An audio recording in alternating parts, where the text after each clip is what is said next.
This courtroom debate isn't just about immigration policy, it's about clashing worldviews. On one side, we hear history invoked, pointing to the Chinese Exclusion Act and America's long record of xenophobic laws. On the other, there's a push to frame immigration as destabilizing, even dangerous. The tension here is electric, because beneath these words lies a deeper battle. Is immigration America's greatest strength or its greatest threat?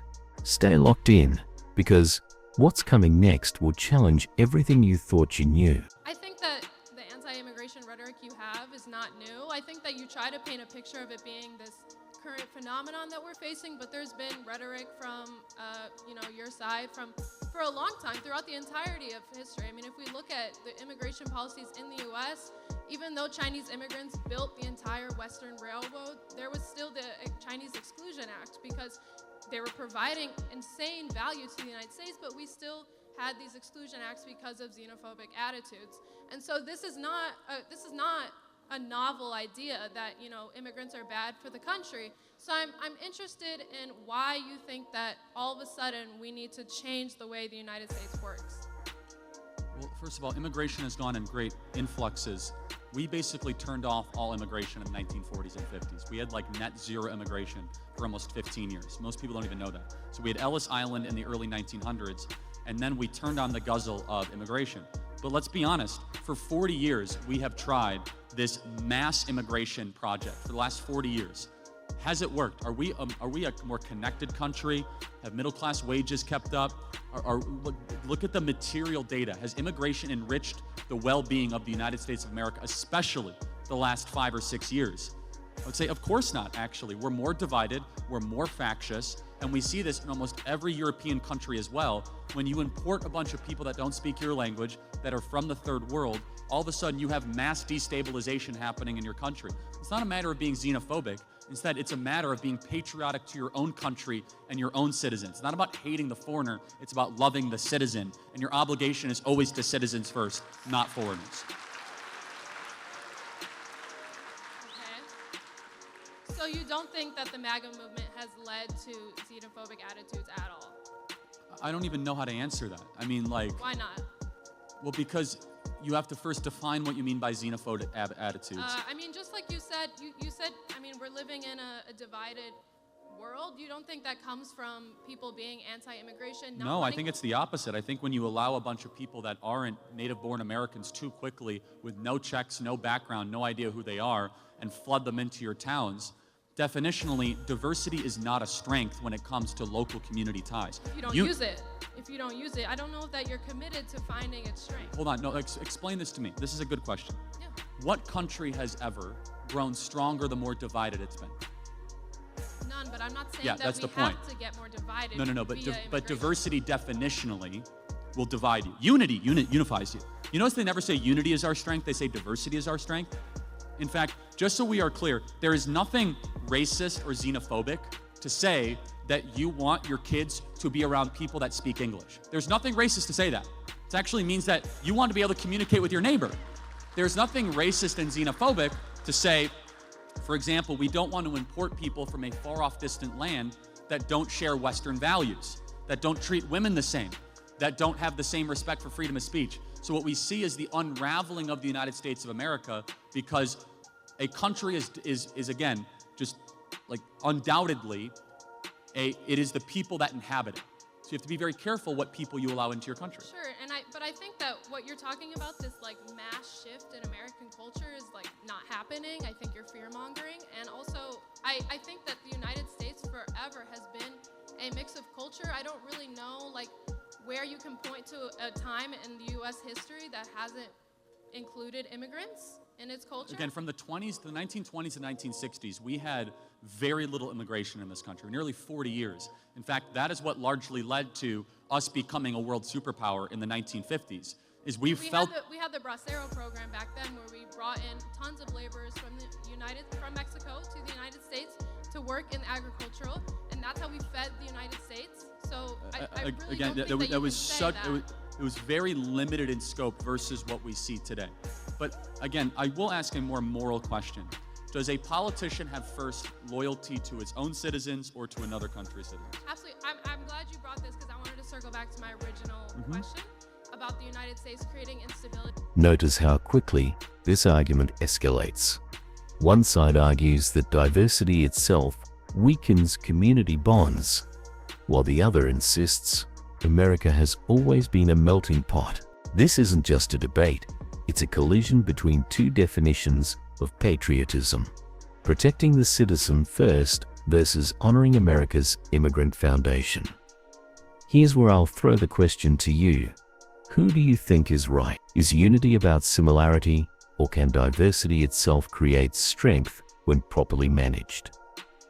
Drop your thoughts in the comments, because this clash is where ideology meets reality. In the rest of the world, I do think that every single politician, like let's say I'm the Prime Minister of South Africa, you know, It's just an incredibly anti-white country. Like, oh my goodness. Okay, anyway. Dangerously anti-white. Okay, anyway. Do you know about that, by the way? You should. Apartheid, yes.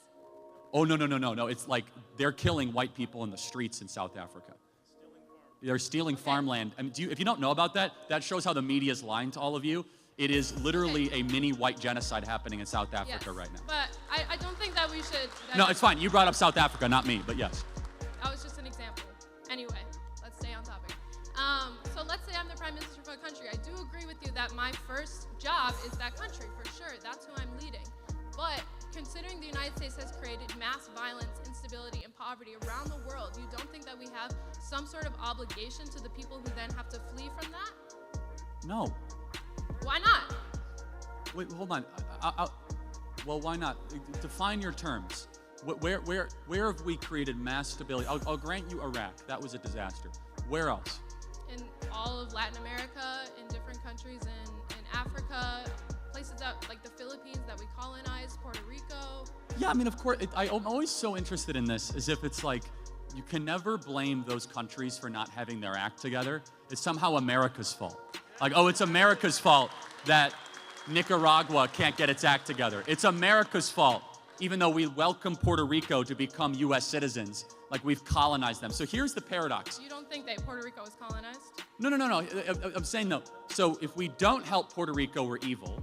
When they become a territory, we colonize them, and we haven't done enough. It's like, which one is it exactly? So the Puerto Rico was taken from the Spanish as a colony and used as a sugar farm for years, where the workers were paid less than $1 per day to create sugar for the United States. And it's not really about statehood or independence. It's about letting Puerto Rico decide that for themselves. And anyway, this isn't about Puerto Rico. No, it's fine. But and more broadly, and I'll get to the couple final questions here. I can sense that your problem is that like America's super successful and these other countries aren't. And foundationally, it's rooted in envy, bitterness, and resentment, because we are the world's superpower. It's not because we've held anybody back. It's because we've had incredible people, really good ideas. You don't think the U.S. has intervened in a negative way in other countries? At times, yes. At times, we've intervened very favorably. Can you at least acknowledge at times that... Sure, there has been aid, but there's also been terrible... No, not just aid. South Korea exists because of American involvement. Kuwait exists because of American involvement. But it's not... So... But to look at American accountability, you have to look at the whole of that accountability. And to say that certain countries are less developed purely on their own fault is to ignore history. So that's where we disagree. Okay. Countries have to take responsibility for their own future, which again, this is one of the reasons why so many people hate Israel. Every other country around there is like a third world country, and Israel is super successful and super agenic, and they're able to be like one of the wealthiest countries on the planet. You gotta wonder, what is it that they're doing? Oh, it's the Jews because they're stealing all this money. No, actually they like work super hard, and they don't believe in Islam, and they and like, wow. And the one place Have you ever been to those countries? Yeah, actually, I have been to Israel, and I've been to the Palestinian Authority. I've been to the West Bank. I've actually visited it.